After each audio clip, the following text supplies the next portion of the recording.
Tungog ko bahin sa iBerry. Gisulan nako. Human sa tulo ka bulan, dako kaayong kausaban. Pag mata nako, murag kalit lang nilinaw. Wala na ang dagom. Wow! Alang sa naay katarata, ug mayong pananaw, pangitaa ang iBerry sa inyong paboritong butika. Mahalagang paalala, ang iBerry ay hindi gamot at hindi dapat gamitin panggamot sa anumang uri ng sakit. Adunay Bilberry para sa mata nga hait ug tinaw. 60 radio stations nationwide. 1,000 plus news anchors, commentators, and DJs nationwide. 5,000 plus reporters and correspondents nationwide. RMN. Radyo mo nationwide. Ang totoong nationwide news network sa Pilipinas. Sa Surigao, DXRS 918. Tatak, RMN. Radyo mo nationwide. Minsan, hindi mo alam kung ano ang pinag-uusapan, kung sino ang nagtatanong, at kung ano ang tanong. Ngayon, ang tenga't isipan ay buksan. Intindihin ang bawat issue dahil tayo ang apektado. Straight to the point. Ito ang balitaan at talakayan na tunay na derechahan. Walang paligoy-ligoy, tagos, lubos, umaagos. Straight to the point. Mas malamang usapan, mas mabusising talakayan, komentaryong mas mauunawaan. Straight to the point. Tatak RMN. Radyo mo nationwide. Ligaya, kumusta maradyaw na buntag na sabang sa Ijatanan? Ako si Radyoman Gaydol Futsu, makikiba na isab din sa Tuesday edition and straight to the point. Straight to the point. Headliners. Sa mga headlines nato para kuman na adlaw, Martes na isab apit sa 5 ng Mayo 2026. Presyo sa produktong petrolyo may pagtaas na isab kuman na adlaw. Law Enforcement Operation ng Philippine National Police sa Tibok Kabuyan sa Abril 52 ang natala na nadakpan. Pasyente na nanginahanglan ng transportasyon na tabangan ng Philippine Coast Guard. Satellite Registration and Commission on Elections CONCOMELEC taga-lunsad. Samtang gikatakda na isab na ipadadyon na kuman na adlaw ang People's Day program. Ubay-ubay isab ang mga tricycle driver na waya pa makaapas sa pag-sumiter ng ila mga rekisitos para unta makadawat ng fuel subsidy na 5,000 pesos. Magnitude 6 na linog mi tayog o miigo dito sa Samar, Leyte. Padadon isab ang kuman na taga-paningusgan na ato kagamhanan na dugang pa na pag-monitor sa inin mga presyo sa mga nagunang palaliton. Amo dyan nato mga headlines sa ato mga balita para kuman na adlaw. Martes na pit sa 5 ng Mayo 2026. Straight to the point. Ini ko man si Engineer Francis Simorlan ng Pag-asa Surigao sa pinaka-latest update sa lakat sa atong panahon para kuman na adlaw. DXRS Weather Report. Maayong buntag, mao kini ang pinakabagong update sa panahon diri sa Surigao del Norte, Siargao Island ug Dinagat Island karong Mayo 5, 2026. Ang easterlies padayon kini makaapekto sa atong nasod. Og tungod niini, ang dakbayan og lalawigan sa Surigao del Norte, Siargao Island ug Dinagat Island makasinatit nga may pagkamapanganuron ngadto na sa mapanganuron nga kalangitan, inabanan sa pagpatapat nga pag-ulan og dalugdog. Posible ang mga kilat, pagbaha o pagbadahili sa yuta kung adunay dalugdog nga masinati sa inyong barangay. Hapsay ngadto sa kasarangan nga hangin ang magagikan sa silangan ngadto na sa amihan ang silangan direksyon ug hapsay ngadto sa kasarangan ang balod sa kadagatan nga adunay sukod sa wave height nga 0.6 ngadto na sa 2.1 meters. Taas ang tsansa nga mainiton ang dagan sa panahon, giabisuhan ang mga katawhan sa pagpangandam batok sa mainit nga panahon, labi na sa may kautuhon hangtod sa kahaponon. Hinuon posible gihapon ang nahibulag, lumalabay og dili magdugay nga mga pag-ulan o dalugdog nga pwedeng makaapekto sa duha og daghang pang barangay.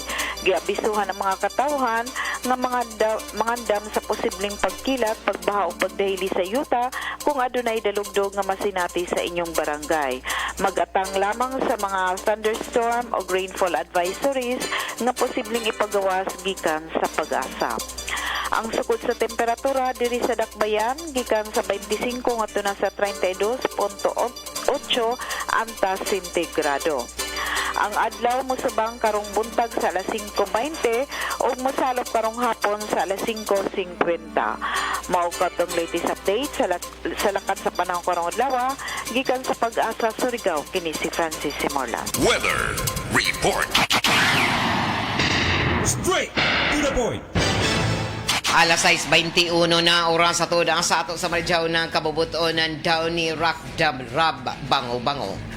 Epektibo na kaganina alas 6 na atak na pinakabag-o na presyo sa mga produktong petrolyo sa managlahi na advisory taga Butchag Akuman ng mga kumpanya sa petrolyo na mitaas ng 2 pesos 21 centavos ang kada litro ng gasolina, 2 pesos 66 centavos isab sa diesel samtang miubos ang presyo na kerosene sa 3.53 pesos. Tagapatuman ang mga bagong presyo kaganina sa kuman sa buntag o sumaya pa ng Department of Energy tagtuhuan na ang pagtaas na presyo sa petrolyo kuman na simana tungod na isab na sa paghinay o resulta sa paghinay ng peso na miabot sa record low na 61 pesos 75 centavos og kontra ini sa dolyar og subay isab sa datos ng Department of Energy may igo pa na supply na petrolyo ang Pilipinas na mulungtad pa ng sobra 53 ka mga adlaw og lakip ang gasolina, diesel, kerosene, jet fuel, fuel oil og liquefied petroleum gas kon LPG. Nandiyato nakalabay na simana may taas na presyo ng gasolina na 53 centavos sa kada litro samtang dako isab ang tag-ubos ng diesel sa ng kerosene na may abot na 12 pesos 94 centavos, 15 pesos ang duna sa 15 pesos 71 kada litro o sumaya pa ini sa pipila ka mga gasolinahan. Straight. Alas 6:23 na oras sa toda sa ato sa San Miguel Pale Pilsen, the true global Filipino beer. Ato na sayran na napadadyon ang law enforcement operation ng ato kapulisan 52 ka mga malapason sa balaod ang nadakop. Ini ang detalye sa report ni Radyoman Gerson Fentes. DXRS Radyoman Report.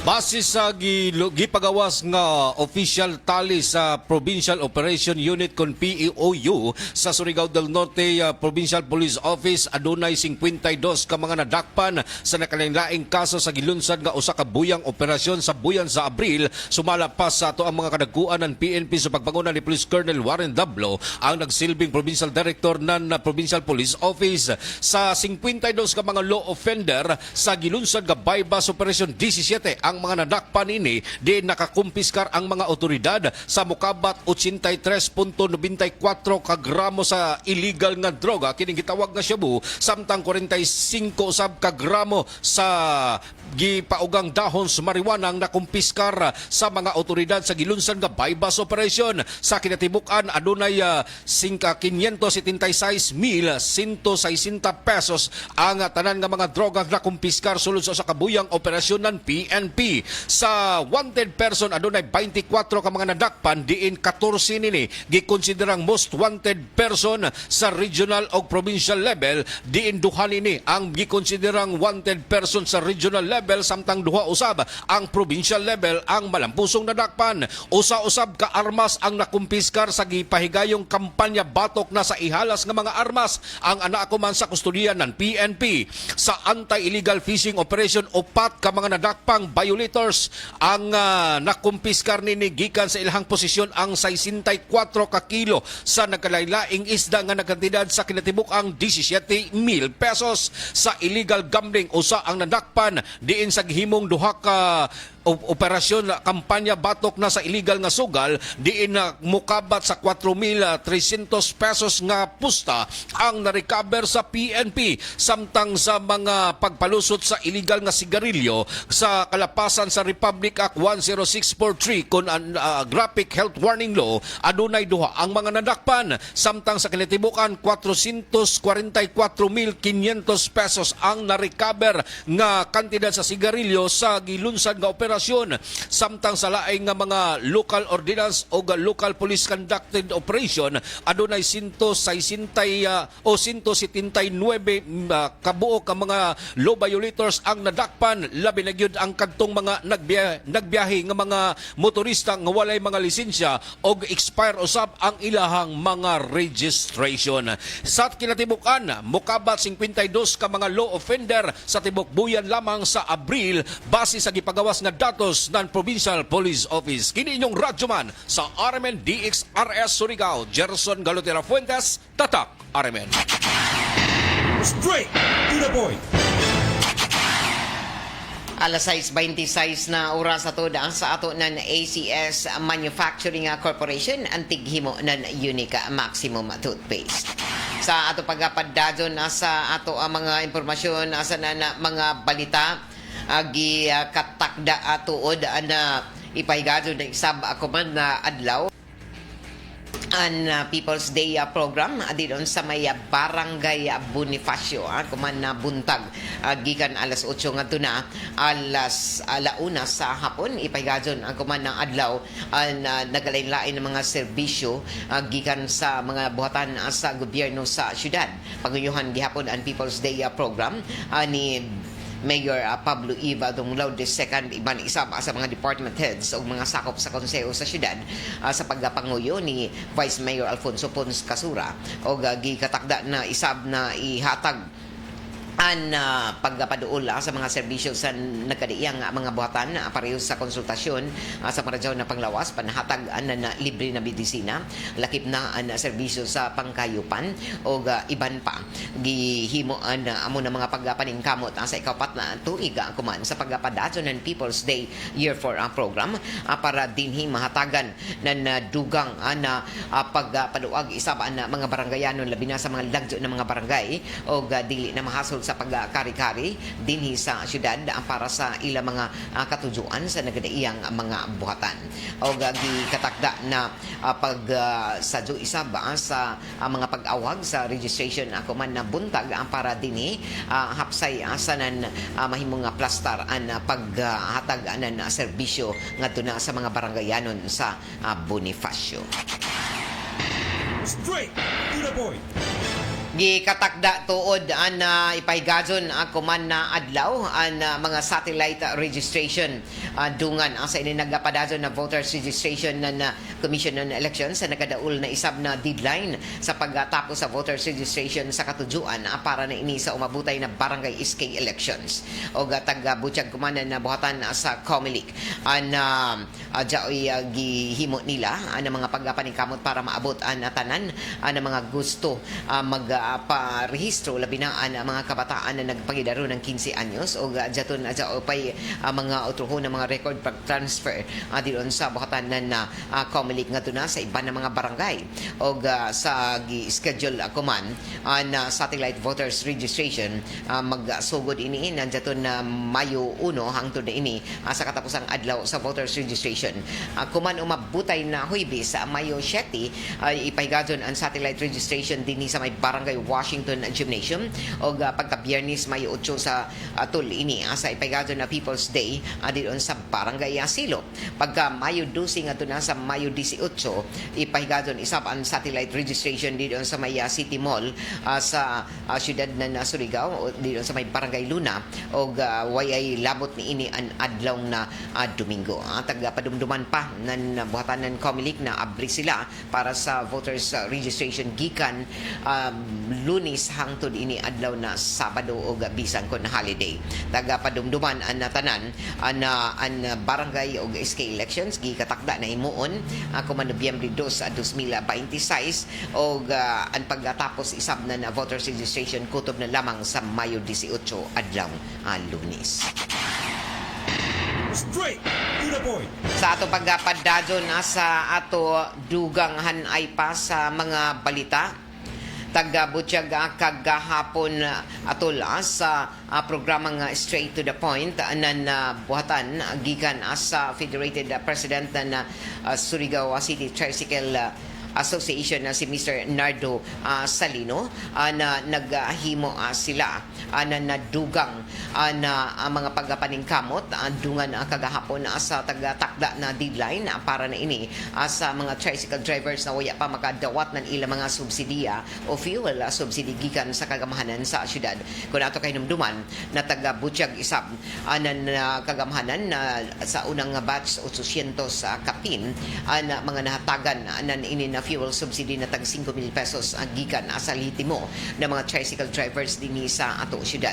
Og dungan na ini ang ikaduha na batch na diin libuan na kapin isab ang nakadawat pero ubay-ubay pa isab ang nagreklamo atol sa programang RMN DXRS Straight to the Point kagahapon tagapabati isab ni Mr. Salino isa mga panawagan na madawat gazud og wayay tagapili basta lamang makasumiter ng ilang mga requisitos o sa takdo na panahon.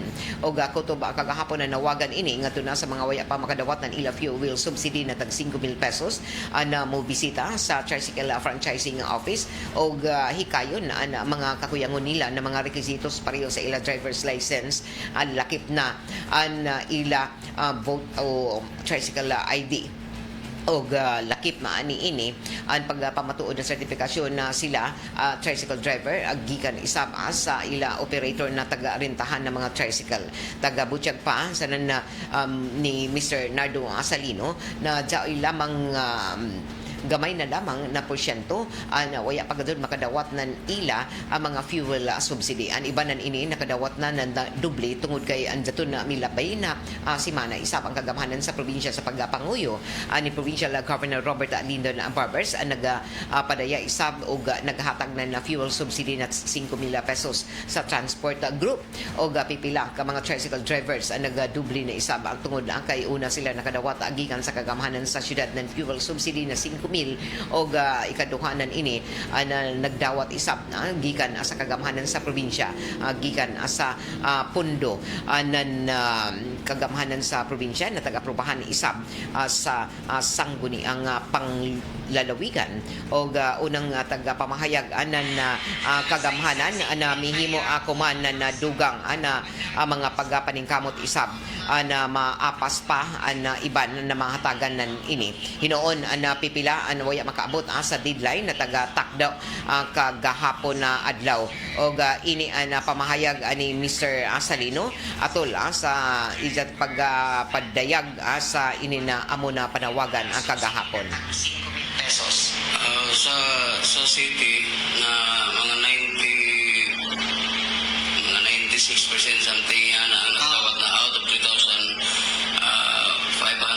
so gamay ra kang tudbaya makadawat pero sa may mga problema gamay nasa ilang mga requirements so kiyasab kay bayo mo nang naningkamot kita kaluoy sa iton 5,000 na subsidy No, dako na daw natabang. may sa city may national may sa province dako na daw natabang kun malain sa pagkatod na pareha mo na driver pareha mo na tubil ang gasolina na mahal tapos ikaw dili ikaw makadawat mo nang hamok nagsuot sa ato sa federasyon na unho nila pag-abil mo nang naanaman ko yung istorya ng mga hintungdan sa DSWD o sa ato provincial board na pwede na gano'n sila musuhod so nanawagan kita na kato na nga Google hinukto ko man ang mga tricycle driver sa Surigao na yakin din taon makadawat ang iba nagkilaw-kilaw na ano yung nagkitsuri-suri na po sila yakin sila makadawat so ato himuon kutob sa makaya nato na natabangan nato ang riya makadawat mo kato lamang sila kuman sa City Hall para isahon nato ang ato pagpaningkamot na makabil kita So ini nakadawat may mga prangkisa o amoy nang taglaong paliti mo gazud okay ako nasabtan dai lain-lain na mga mga organisasyon na nato mga tricycle dili sa so bisan na uno na organisasyon basta liti mo sila na mga miyembro na namo na organisasyon oo kay ang gilaong dito basta legit na driver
Hall. Ang ID, dili kasod. Kada renewal sa franchise, kada administration, mag-issue ka doon ng driver's ID. Okay. Dato yung mga istorya na tungod kay dili sila tao sa kasamtangan na administrasyon, na waya pa sila makadawat o matud pa waya sila waya gusto sila matagai. Oo, ano mo nang kita, naningkamot kita pag-rest out dito sa mga driver, dagan muwaya daon political Una-una, na kumuro kay ang intensyon ng daon, paghatag man sa nagkalisod. Lazo naman itong eleksyon, ang panimayor na din na itong itong eleksyon, ang ato ko man servisyo sa mga tao, mo nang ikaningkamutan nato, na muwaya sa ilaton. O, bisan sa pronouncement ni ko, iya may pili, kay ang resolusyon na nato, tabang man sa tanan tricycle driver sa probinsya na ginhaw man lamang itong grabe o abrak na pagtaas sa presyo sa gulina human sa Middle East OR ibalik hindi human pili daw. So ato klarohon, daton pareha sa imo nakadawat na tao, gikan ato sa kagamanan sa syudad. Ato sa DSWD. National. National. Oo. Pero dinhi taghimo sa City Hall. Pag-apod-apod na fuel subsidy na tag 5,000. Nataglaw nimo halos 96% na sa ato mga tricycle drivers sa city ang nakadawat. So gikan daw sa national na tag 5,000. So daton milabay na Labor Day aton sa kagamanan sa probinsya lahi sa Banto. Oo. Kung anong to, kibali ato to sa provincial fund himuan ng resolusyon para maalayan na gano'n to ang national na protocol sa subsidy. Sa terms of fuel subsidy, kinahanglan ni din ng driver o kompleto sa mga requirements pag-justify. Ikaw ka tricycle driver. So kung nakadawat na ka nauna, di na ka mudawat dito sa province aton na Labor Day. Dato magdawat gihapon. Nagdawat gihapon. Okay. Maradaw ino so kung nagdawat na sila din sa city aton iban sa magpalista sa botro, kadawat gihapon. Mga dalagan ko sorry saya kung makadawat na iba nung mga driver. Nag-uusap kami na nakadawat kami. Tapos sila waya pa. Siyempre, makonsensya sa kibali kami. Pero hinoon, sige pa man daon mga plano na matapangan ka doon, way laktawan. Matapangan, sa LGU na daon, saon pag-plasta na makatapang ka doon sa tanang sektor. Kaya di naman driver po ka doon ang apektado, malamang pindo. Tanan halos.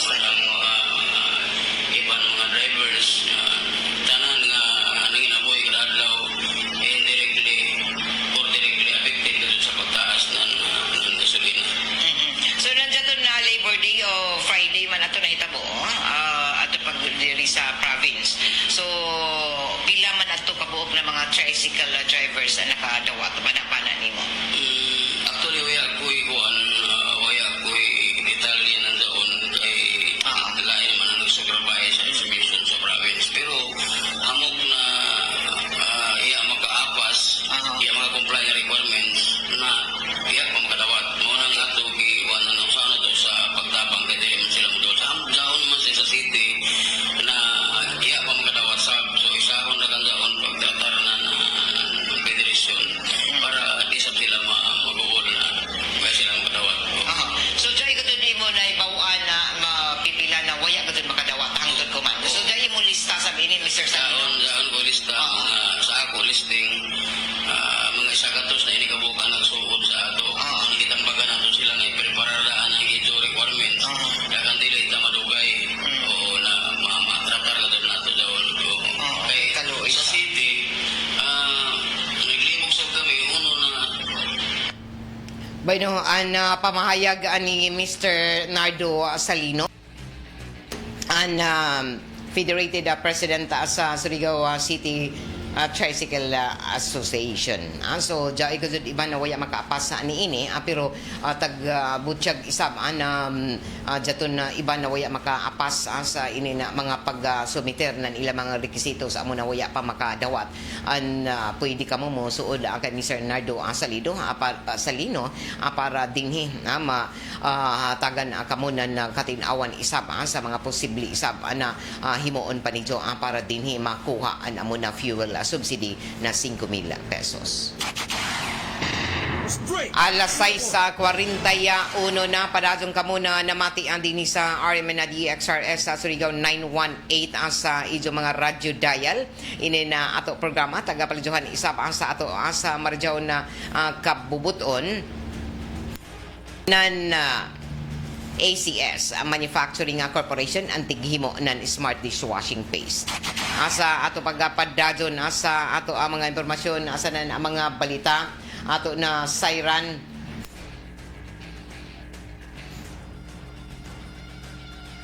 ato pamation na nay ako na jaubay kabaguhan sa presyo sa mga gasolinahan dinhi sa ato syudad kuman na buntag human taga-butsyag na Department of Energy na jaoy pag-usbaw og nagpatuman na badadon diri kuman nato mga gasolinahan ina detalye sa report ni Radyoman Gerson Fentes.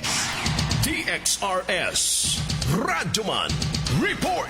Yes, Radyoman Gigi, patuban na kuman ang price increase o price rollback sa mga petroleum products sa dinhi sa siyudad kagalinang alas 6 ang takla sa buntag base sa paglibot suroy pagmonitor sa RMN DXRS sa mga nungunang mga gasoline station dinhi sa ato ang siyudad. Diin ang Petron gasoline station may patuman na sa price increase o price rollback samtang ang Caltex usab susama ang ilahang gihimong pagpasaka o pagpaubos sa presyos petrolyo. Nasairan nga adunay pagsakas presyo sa gasolina nga mukabat sa 2.20 pesos kada litro samtang misaka usab ang presyo sa krudo o diesel nga 2.70 pesos kada litro samtang mi rollback ang kerosene sa 3.50 pesos kada litro. Ang Petron gasoline station kasamtangan ng mipatuman sa ilahang price rollback o price increase. Ang XCS anaa kuman sa 92.40 pesos kada litro, ang diesel 89.40 pesos kada litro, samtang ang regular nga gasolina 91.40 pesos kada litro, samtang ang kerosene 128.90 pesos kada litro. Ang Caltex gasoline station mipatuman usab sa susamang presyo ang special nga gasolina 96.63 pesos kada litro, samtang ang diesel 102.98 pesos kada litro ug ang regular nga gasolina 94.63 pesos kada litro. Sa suma total ang ato ang mga gasoline station dinhi sa siyudad ang mipatuman na kaganinang alas 6 antak na sa buntag sa mga lihok paglihok sa presyo sa petrolyo kuman adlawng Martes. Kini yung Radyoman Gerson Galutera Fuentes, Tatak RMN. Straight to the point. Alas 6:44 na sa ato pagpadadyon sa ato mga balita.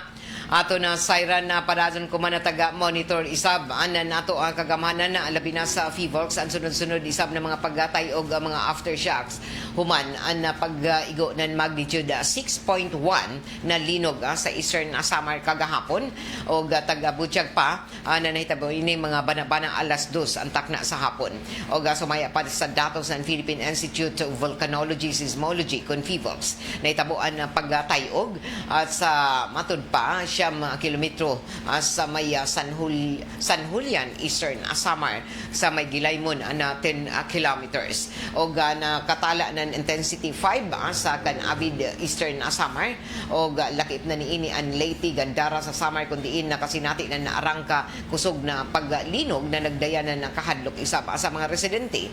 Intensity 4 isab na itala sa Abuyog, Apalo sa Carigara sa Leyte, uban pa ng mga lugar sa Biliran, Hernan Nani, Eastern Samar, Ormoc City, sa Hilongos, sa Albuera, Baybay, Villaba, o Isabela sa Leyte. Lakip isab sa Sorsogon City o sa Bulusan sa Sorsogon o pipila isab ang mga lugar o munisipyo sa Southern Leyte nakasinati ng intensity 3. Samtang intensity 2 isab na itala sa Kawayan, Biliran, San Francisco sa Cebu, Monreal, Esperanza, Masbate, Prieto, Adia sa Sorsogon intensity 1 isab na sinati sa Albay, Carcar, Liluan, Cebu City, Santa Maria sa Davao Occidental, Pasig, Iloilo, Aruroy, Kataingan, Masbate, Donsol, Sorsogon ug Maasin sa Southern Leyte. Ang Tacloban og kinatibok ang Eastern Visayas nakatala isab na nadyaon sa hulga na arangka kusog na paglinog tungod sa lokasyon niini sa Pacific Ring of Fire o sa Philippine Fault Zone. O isa sa pinaka damaging na linog na maigo sa riyon amo ang magnitude 7.6 na naitabo sa Samar nadto na Agosto 31 2012 na nagdaya ng grabe na pagtayog sa Tacloban o halapad na damyo sa mga mga edipisyo o mga building sa mga infrastruktura sa ato kagamhanan. Nakasinati isab taliban na pahinan Visayas sa Mindanao na mga hulga sa ininlinog sa posibilidad isab na tsunami o gawas ni ini nandiyato na Hulyo 6 ang 2017 mitay og isab ang magnitude 6.5 na linog sa Leyte na nagikan sa Leyte segment ng Philippine Fault na nagresulta sa pagkadaot ng mga buildings, pagkamatay ng pipila ka mga residente o halapad na pagkawaya na kuryente sa Tacloban o mga silingan ng mga lugar ni ini. Sa kasaysayan Eastern Visayas ang 2012 summer earthquake andyaton na tuig 2012 na summer earthquake ang tagtudlo na pinaka damaging o pinakaarang na danyos tungod sa kakusog ng ini o arang ka lapad isab ang epekto ni ini sa mga silingan ng mga lugar. Samtang ang 2017 na Leyte earthquake isab ang nagpamatuod na padadyo na jay hulga sa riyon sa Visayas ng inkusog na mga pagtayog. O kagahapon sa mga lugar na nakasinati ng mga pagtayog labi na dito sa Visayas ang mga residente lakip na mga tinunan o lakip ni ini ang mga empleyado sa nagkadaiyang mga buhatan o mga buildings an lisang o mi gawas didon sa tagsa-tagsa nila ka mga buhatan o subli na isab na pukaw sa ilang huna-huna ang mga nahitaboan na pagkusog ng mga pagtayog na daton milabay na buyan. Hinoon nagpahimanglo kuman nato ang kagamhanan na dumdumon ng karag permanente ang mga taga-tudlo sa earthquake drill o dili magpanik para dinhi may bayo kung unoy himuon sa panahon na dyaoy pagtayog o human sa mga pagtayog. Straight to the point. Alas 6:48 na sa ato pagpadadyon sa ato ang mga impormasyon asanan ang mga balita na ato isa ba ang kagamhanan ang naghimo na nadugang na mga pagpaningkamot akuman para dinhi ma-monitor pa na iban na mga nagunang palaliton na posible na dyaoy mga pagtaas sinoon sa taghimo na monitoring na Department of Trade and Industry at tagabutyag dinhi sa mga dagko ng mga tindahan dinhi sa syudad na dyaon pa sa igo-igo na supply sa tanan ng mga nagunang palaliton sa mga grocery stores o laki pa ni ini na stable pa o makatarunganon pa ang mga presyo o waya pa magpataas na presyo sa mga nagunang palaliton ang lakip na nan ini na tag-monitor nila na dili magpasubra sa suggested retail price ang tanan ng mga tindahan o mga grocery stores. Alas 6:50 na sa ato pagpadadyon sa ato ang mga impormasyon asanan ang mga balita ato na sayran isaba na mihimo isaba kuman na nadugang na pagpamahayag isaba na ato ang Philippine National Police na may ubos na ng 34% na crime rate sa tibuok Pilipinas. Bisan pa man atuod kung daghan ang mga nahitabo isaba na mga krimen ang tagbutyag paghihapon na Philippine National Police na ubos paghihapon ang crime rate sa tibuok Pilipinas. Tagbutyag pa ang miubos ang itala o nalista na focus crime sa tibuok Pilipinas para sa tibuok buyan na Abril, suyod sa tuyo ka magkasunod-sunod na mga tuig. Sa report ng Philippine National Police, nandiyato na milabay na mga tuig 2024, daon halos sa 4,000 ang lista matud pa na insidente na focus crimes o miubos ini na daton milabay na tuig 2025 na daon sa sobra 3,000 na mga insidente o na daton na kuman na tuig 2026 sa unang quarter mas mi dako ang pag-ubos ni ini kundiin daon lamang ini sa sobra 2,000 o sumaya pa ng PNP Chief General Jose Melincio Nartatis Jr. may mga focus crime na mitaas pero generally kung ibanon nimo ang tanan ang total ni ini ay makita na miubos ang amo na mga kaso kumpara nandiyaton 2024 o 2025. Nasayran isab na ang mga focus crimes ang taglangkuban na murder o pagpatay, homicide, rape, asanan carnapping. Sumaya pa ng Philippine National Police na dako na tabang sa pagkunhod ng krimen ang taghimo na Safer Cities Initiatives na tagsugdan nandiyaton na milabay na Abril. Tagsiguro isab kuman na nasudno nga kapulisan na padadyon ang ila pagpatrolya sa iban pa na mga operasyon para masugpo ang krimen sa Pilipinas. Straight to the Alas 6:52 na sa ato pagpadadyon asa ato ang mga impormasyon asa na mga balita. Ato isab na sayran na mihimo isab akuman na nadugang na mga pagpadayag isab na ato ang kagamhanan kabahin na ini asa ila paghatag anan pagdasig isama sa inspirasyon ang ato na sa mga empleyado sa syudad o kagahapon tagatagan na isab ng retirement award ang nakalailain na o online na sab na empleyado ng lokal na kagamhanan sa syudad atula sa flag raising ceremony matag Lunes o tag himoan pagpasinungog sa retiree na si Castro Lico isa ka admin aide laborer 1 ng City General Services Office na serbisyo ng 45 katuig. O personal na tagahatag ang award o pasidungog ni City Mayor Pablo Eva Dumulao II, kaiban sila City Vice Mayor Alfonso Casura, lakip ang mga miyembro ng sangguniang paglungsod na sila Dr. Faith Ilumba Arnold Go, Junel Aldunza, Carl Dwayne Casura, Joshua Healy, Jose Expeditos Bayana sa mga sakop sa kabataan na Federated President Jeneline Idolzora. Ana mo na paghatag na pasidungog pinaagi na sa program on awards incentives for service excellence con praise sa pagpasiugda sa Human Resource Management Development Office sa pagpanguyon ni HRMTO Officer Jairi Asil Pidimonte. Tudyo nan ini na mahatagan nan importansya ang mga empleyado na nagpakita ng ila maradyaw na ehemplo sa pagpangalagad o serbisyo sa gobyerno. Ang tibok na lokal na kagamhanan isab ng syudad nagpaabot ng pasalamat sa nahimong serbisyo ni Mr. Lico. straight to the point. Alas 6:54 na sa ato pagpadadyon asa ato ang mga impormasyon asa na mga balita.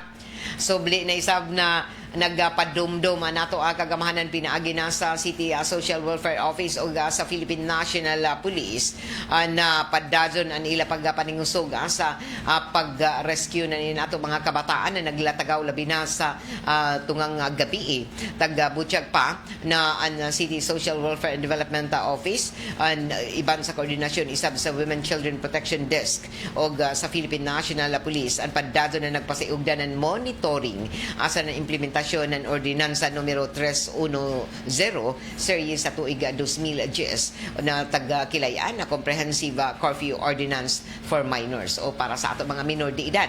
O ini na mga inisyatibo taga-tumong para masiguro na nato mga minor de edad na nagpagidaron pa ng 18 anyos paubos na makasunod sa curfew hours o gikan alas 10 sa gabi dapat di na sila maggawas-gawas o magsuroy-suroy o hangtod ini alas 4 sa kadlaw lockdown tungod kay taga-monitor o taga-roving command dito sa mga barangay lakipnan, mga barangay tanod para dinhi mapanhingusgan sa mga proteksyonan an ato ang mga kabataan. Ini na masiguro na malinaw na isab na tanan sa pagsiguro na ang tanan ng mga minor de edad jaon na sa tagsa-tagsa nila ka mga panimayay. Ang mga barangay officials iban isab sa komunidad ang tag-awhagan isab na mokoperar asa na mo suporta sa implementasyon ng ini na ordinansa para matabangan na mapanalipdan ang ato ang mga kabataan o lakip na ini na pipila pa ka mga batanon na naglibod suroy matag gabi. So padadon ko man na taga-implementar an ini na curfew for minors o padadon ini na taga-paningusgan dito sa mga barangay labi na dinhi sa sentro ng mga barangay sa syudad. Straight to the point. Alas 6:50 na sa ato pagpadadon sa ato ang mga impormasyon asa na mga balita. Ato na sayra na ang City Peace and Order Council malampuso na nagtigom ato la sa ila ikaduha na quarter meeting nadto na milabay na simana diyon sa may multipurpose hall na Surigao Component City Police Station. Panagtigom taga-panguyuhan mismo ni City Mayor Pablo Eva Dumlao II na diin nagatutok sa kaimportante sa paglalahutay kolaborasyon sa tanan ng mga stakeholders sa paggamintirar sa kahapsay sa nakalinaw sa ato syudad o gadunganan ini ang tagpasalamatan isab na mayor na himong mga achievement na ato kapulisan sa nantag-satag sa mga ahensya na diin jaon kita nakapaubos na sa second lowest poverty incidence o ubos na ini sa paningkamot isab sa kagamhanan na mapalapdan ang serbisyo ni ini para sa dugang panapaglambo sa komunidad o atol sa panagtigom isab ng City Peace and Order Council meeting na dito milabay na simana na mga miyembro sa amo na konseho sa pagpanguyo isab ni Police Lieutenant Colonel Attorney Mariano Alukban iban isab sa presentar sa presensya ng DILG City Director Robert Patayon, Bureau of Fire Protection o lakip na iban pa na mga ahensya o pipila sa mga katujuan sa panagtigom atol sa ikaduhang quarter sa konseho ng City Peace and Order Council nahisgutan isab ang mga update mga nahimong tutukan isab ng mataga-ahin siya sa presentasyon sa ilang mga accomplishment reports o mga update o lakip na niini ang mga CCTV monitoring system ang implementasyon ng barangay road clearing o kalinisan programs. Ang konseho isab mihimo kumanan mga inisyatiba para sa libre na matud pa serbisyo sa panglawas ang yakap program iban isa sa iban pa na mga importante na mga programa na angayan na tutukan isab ang City Peace and Order Council meeting ang isa sa mga taghimo na mga konseho kuman para dinhi matutukan ang lahutayon na paglambo sa isa ka malabuo na syudad pareho na Surigao City lakip na niini na luwas na tanan o masiguro na kahapsay o kalinaw pinaagi na sa koordinasyon na kalain-lain ng mga ahensya o tabang koordinasyon gikan sa komunidad. Straight to the point. Alas 6:50 na oras sa ato sa Marijaw na kabubuton ng D3 Biofood Supplement na padadyo ni na mapalit sa tanan ng mga drugstores, grocery stores sa dini sa ato ang syudad sa na probinsya. Inin ato programa tagapalujuhan isab sa ato sa Marijaw na kabubuton ng seed liniment oil na padadyo sa medyo mapalita dito sa mga grocery stores. O salamat sab sa Doc Natural Mindanao Herbal Drop na mapalit na komandiri sa istasyon sa DXRS o mismo dito sa idong mga suki ng mga parmasya din sa syudad sa nandito sa mga mainland municipalities ng Surigao del Norte. Sa ato pagpadadon sa ato ang mga balita dito sa kauluhan mihimo na kumanan unanimous ang buboto ng House Committee on Justice para aprobahan ang committee report o resolution na articles of impeachment kontra sa Vice Presidente Sara Duterte na mag-abri na dayan para sa plenary vote ng Kamara o taga-butyag na hitabo ini para matod papipila ka adlaw human na tag-aprobahan ng panel ang motion na may probable cause para sa impeachment o sumaya pa sa mga taga-pamahayag isab akuman na Justice Panel Chairperson na Batangas Representative Jervila Luistro na taga-butang nila sa record na sa 55 ka mga Justice members na may presentar nag-manifest isab na suportahan ang pag-aprobar sa committee report o lakip na i-attach sa resolution para sa articles of impeachment o natag-amyendahan.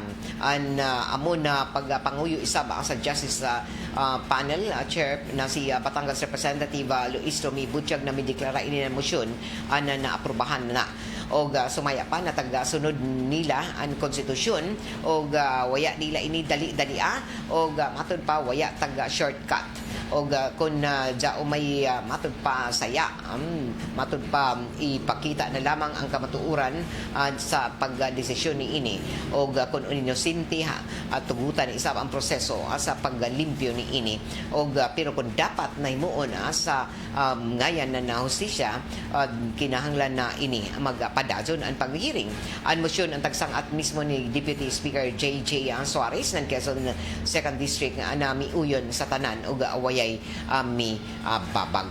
Kung ato kay numduman na nagpaygadyon ang Justice Panel ng tuyo ka mga hearing kundi tagbusik-sik ng mga magbabalaod o ng mga kongresista ang mga testimonya, dokumento, digital evidence samtang 22 isab ang mitestigo lakip na ang National Bureau of Investigation, Commission on Audit, Anti-Money Laundering Council o lakip na ang Bureau of Internal Revenue o lakip sa mga tagbutyag na kalapasan matod pa ang culpable violation of the Constitution, betrayal of public trust, corruption sa iban pa na high crimes o nagkinahanglan ng 1/3 na boto ng mga magbabalaod para ma-impeach ang Vice Presidente Sara sa dili pa inidado na mapalig-on sa ipadayana sa Senado para sa full trial. Alas 7:02 na o taod-taod ijo na mabati ang dugang panato ang mga impormasyon asanan ang mga balita kuman na taod-taod sa RMN Network News o sundan ini sa Diretso Balitang Surigao.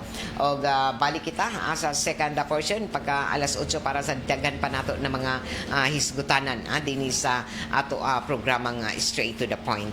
O marjaw na buntag sa tanan ng mga nagatan-aw kuman sa live stream sa Facebook sa ilan ni Mirnalyn Bagayas kay Adel Midrano Baluis Lamosti Mano Datoy kay June Caranto good morning ni Josie Kagaanan good morning didon sa ijo og standby kay mo sunod na ato padugang na mga impormasyon sa mga balita kay Annalyn Moriala good morning didon sa watching from Puro 4 Tagbayani season. Oy, kumusta ka mo taga Tagbayani? Paki-greet ko ma'am sa tanan taga Tagbayani na namati ako man na adlaw amping kitang tanan unsa pay answer matik. I love you DXRS. Oy, kumusta ka mo taga season maradyon na pagpamati sa ato ang mga lungsuranon didon sa lungsod na season na padadon na namati. Didon hook up kita ini nato programa sa Straight to the Point. Hook up isa ba sa RMN na FM nato sa 94.1 IFM Surigao. Unsa pay answer matik 94.1 IFM Surigao. Og ini ato na pamation kuman ang mga balita og update gikan sa RMN Network News sundan sa Diretso Balitang Surigao. Kay iba na ako diri sa control Gerson Dudong Quijano, iba ni Pearl Fernandez adilon sa may transmitter site sa Barangay Sabang. Ako si Radyoman Gaydol Futyo Marajaw na buntag. Straight to the point. RMN Network News. It's been a decrease of 7 pesos on the premium dollars.